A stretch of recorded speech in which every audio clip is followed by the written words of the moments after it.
So hello बच्चों, आज triangular lamina का हम centre of mass find out करेंगे। हमने circular disc, circular semi circular disc, semi circular ring का centre of mass find out किया, रॉड का भी centre of mass find out किया। ट्रायंगुलर लैमिना का centre of mass find out करते हैं। एक ट्रायंगुलर लैमिना लिया। ट्रायंगुलर लैमिना मतलब ट्रायंगुलर शेप की एक पतली सी एक छोटी सी प्लेट, वो 2 dimensional geometry. Triangular lamina is 2D object.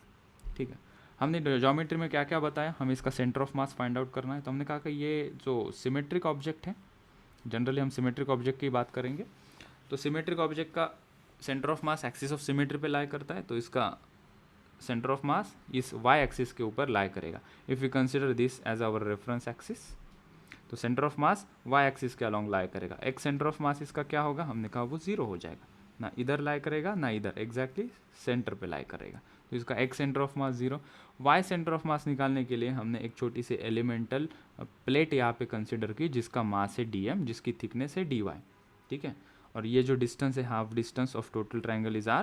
तो हमने कहा कि ये जो एलिमेंटल डिस्क हमने लिए उसका भी distance, horizontal distance is r। वो वेरिएबल होगा, वो चेंज होगा। अगर ये प्लेट यहाँ पे हम देखेंगे तो r की वैल्यू बड़ी होगी, ऊपर जाएगी तो r की वैल्यू छोटी होगी। सो r इज़ अ वेरिएबल। और ये जो प्लेट हमने कंसिडर की है उसको हमने y डिस्टेंस पे कंसिडर किया, तो y भी वेरिएबल होगा जब कैलकुलेशन करेंगे। यहाँ पे प्लेट होगी तो y छोटा रहेगा, ऊपर रहेगी तो y का डिस्टेंस बढ़ जाएगा। कंसिडर किया है कि total height of the triangular lamina is h, इसका मास है m। ठीक है, इतनी चीज़ें हमें काफ़ी रहेगी डेरिवेशन करने के लिए। हम YCOM के लिए फॉर्मूला यूज़ करेंगे, कंटिन्यूस मास डिस्ट्रीब्यूशन का, integration of y over dm divided by integration of dm। Triangular lamina है मतलब ये 2D ऑब्जेक्ट है, तो इसकी मास डेंसिटी हमने ली sigma is equals to m by A. Now everyone knows what is sigma. So dm upon da भी लिख सकते हैं, because we know for you can write for the whole body और for a single particle also. So dm upon da उधर चला जाएगा, सो dm हमें चाहिए था फॉर हियर सब्सटीट्यूट करने के लिए। dm is equals to sigma into da। हम अभी da को क्या लिख सकते हैं, तो da is nothing but the area of this elemental strip. हाँ, एलिमेंटल स्ट्रिप सही वर्ड है ये। सो एलिमेंटल स्ट्रिप का एरिया हमने देखा, ये टोटल डिस्टेंस है 2r and this height is dy। ठीक है, डोंट गेट कन्फ्यूज कि ये ट्रापेजॉइडल नहीं रहेगा क्योंकि ये एलिमेंट काफ़ी छोटा है। तो ये जो स्लांट हाइट है which is almost equivalent to the vertical height. So हमने इसको लिखा 2r into D Y is the area into ये सिग्मा। तो सिग्मा ये रहा, और da को हमने लिखा ये 2r इंटू डी वाई। ठीक है, सो अभी इस dm को यहाँ सब्स्टिट्यूट करना है, तो इसको हमने यहाँ लिखा स्टेप नंबर 3 नाम देके। y इंटू डी को लिखा हमने sigma 2y into D Y, sigma 2y into D Y, और समेशन ऑफ dm को कैपिटल M लिखा। छोटे छोटे dm को ऐड करोगे तो टोटल m ही मिलेगा। सो डिवीजन की ज़्यादातर हमें चिंता नहीं होती है। इसके आगे नेक्स्ट पेज पे हमने कैसे सॉल्व किया, सेम चीज़ मैंने यहाँ पे लिखी। हमें देखा कि यार यहाँ पे तो दो वेरिएबल आ गए, y और r। y कांस्टेंट होता तो उसको बाहर ले जा सकते थे हम, लेकिन r is a distance, this is a variable. तो हमने कहा कि क्या इस r को y के टर्म में लिखा जा सकता है क्या। हमने दो ट्रायंगल देखे, this is a bigger triangle and this one is a smaller triangle. Okay, तो यहाँ पे ये जो दो ट्रायंगल है हमें सिमिलर दिखाई पड़े, तो उसके साइड का रेशो प्रोपोर्शनल होते हैं।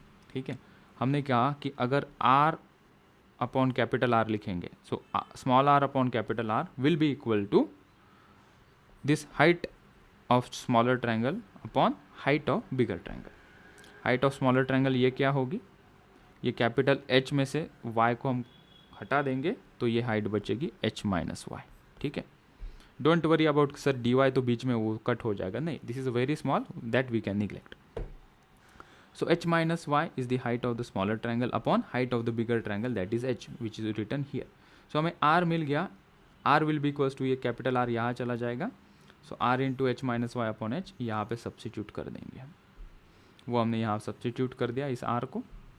यहाँ पे देखा capital R and capital H are constant, these are constant, ये R और H फिक्स्ड है। इसको इंटीग्रेशन के बाहर लेके गए, ये बचा, इसको मल्टीप्लाई किया एक दूसरे के साथ, y into H into Y into Y square हो गया। ओके, तो हमने यहाँ पे लिमिट देखी 0 टू h, क्योंकि ऐसे छोटे छोटे स्ट्रिप हम यहाँ से ऐड करना शुरुआत करेंगे और कहाँ तक ख़त्म करेंगे हम, ये ऊपर तक। तो इसको रेफरेंस माना है तो ये रेफरेंस पॉइंट 0 और ये height h is the y coordinate is h।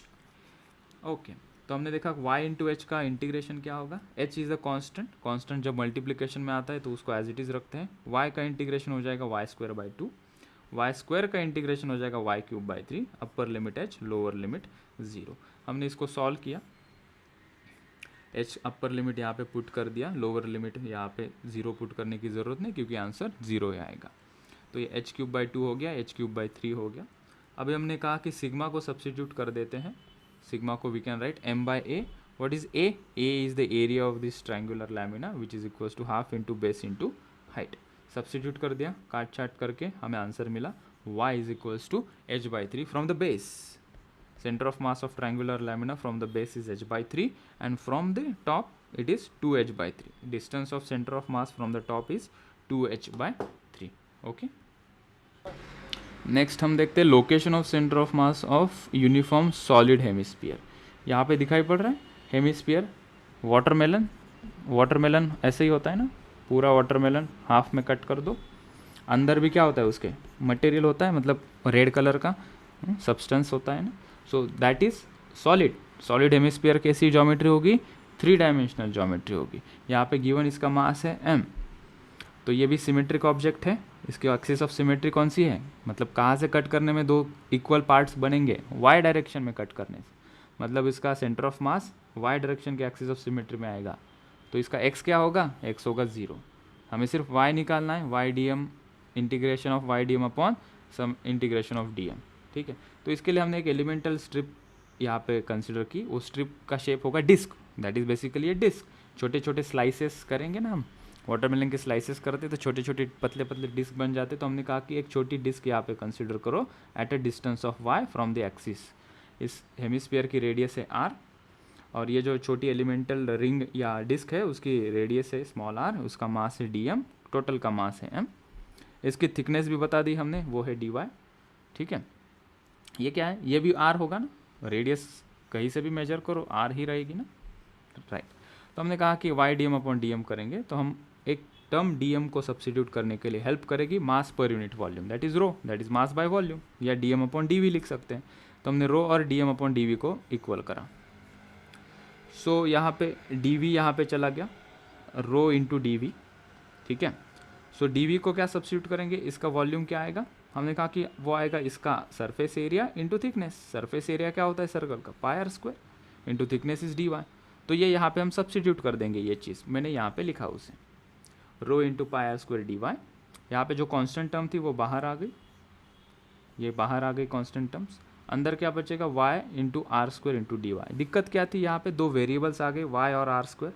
हमने कहा कि y स्क्वायर को हम सब्सटीट्यूट करेंगे, तो हमने ये ट्रायंगल देखा, दिस ट्रायंगल, वो सेम ट्रायंगल मैंने यहाँ पे दिखाया है, this is r, this is r, this is y, ये वाली साइड y, ये r, ये r। हमने यहाँ पे देखा कि ये 90 डिग्री है, तो ये पाइथागोरस से बन जाएगा, R square is equals to small R square plus Y square. तो हमें स्मॉल आर स्क्वायर यहाँ पे जानना था, वो हमें मिल गया, तो स्मॉल आर स्क्वायर को हम सब्सटीट्यूट करेंगे, capital R square minus Y square, ये यहाँ पे सब्सटीट्यूट कर दिया। अभी देखा कि इसकी लोअर और अपर लिमिट लगेगी इंटीग्रेशन सॉल्व करने के लिए, यहाँ से स्टार्ट कर रहे और यहाँ पे ख़त्म कर रहे, ऐसे छोटे छोटे डिस्क हम, ओरिजिन ये था तो ये 0 और ये पॉइंट क्या होगा which is equals to r, so 0 to r उसकी लोअर एंड अपर लिमिट। इस y को इसके साथ मल्टीप्लाई कर दिया तो वाई आर स्क्वायर हो गया, y into Y square, Y cube बन गया, rho pi upon m, rho pi upon m बाहर आ गया। ये यहाँ पे हमने अभी इसको इंटीग्रेशन किया, आर स्क्वायर तो कांस्टेंट है एज इट इज़ रखा, y का integration Y square by 2, minus था तो माइनस दे दिया, वाई क्यूब को हमने लिखा वाई रेस टू 4 अपॉन 4, ठीक है। और lower limit 0, upper limit r, upper limit minus lower limit, तो y की जगह पे r लिखेंगे, तो वाई स्क्वायर है तो आर स्क्वायर आएगा, R square into R square, R raise to 4, Y raise to 4 था तो आर रेस टू 4 हो जाएगा। माइनस करके लोअर लिमिट में 0 है तो वो वैसे भी 0 ही आने वाला है।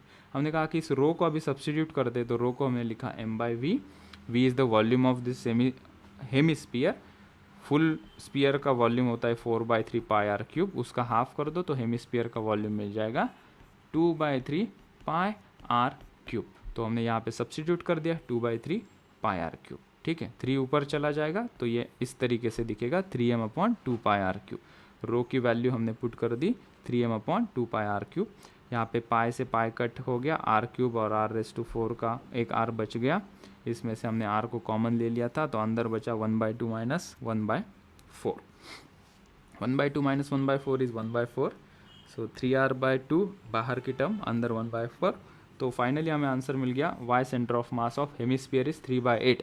कहाँ से 3/8? यहाँ से, बॉटम से कितना डिस्टेंस पे? 3/8 is the position of centre of mass for hemisphere. यहाँ पे सेंटर ऑफ मास कहीं आ जाएगा। Okay, right.